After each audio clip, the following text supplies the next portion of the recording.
গতকাল এমন স্লোগানের মাধ্যমে রাজপথ দখলে নিয়ে 2026-এর এইচএসসির পরীক্ষার্থীরা তাদের দাবি ছিল একটাই, যে শিক্ষামন্ত্রীর পদত্যাগ তারা চেয়েছিল।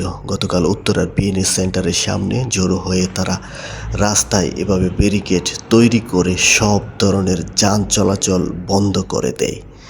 এই ছিল উত্তরার বিএনএ সেন্টারের চিত্র।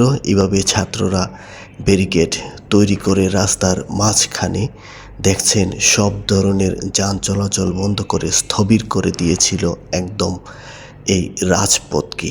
পরবর্তীতে সেখানে স্থানীয় প্রশাসনের লোকজন এসে পুলিশ প্রশাসন তাদের সাথে বিভিন্নভাবে কথা বলে তাদেরকে ম্যানেজ করার চেষ্টা করলেও কোনোভাবেই তাদেরকে ম্যানেজ করতে পারেনি।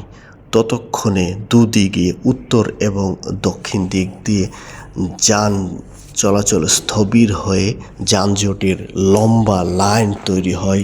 ঘন্টার পর ঘন্টার ভোগান্তিতে পড়ে সাধারণ যাত্রীরা। তবে সেখানে লক্ষণীয় বিষয় ছিল একটা, যে ছাত্ররা কোনো ধরনের জরুরি সেবার গাড়ি কিন্তু আটক রাখেনি। এভাবে অ্যাম্বুলেন্স সহ সব ধরনের জরুরি সেবার গাড়িগুলোকে তারা পার করে দেয়।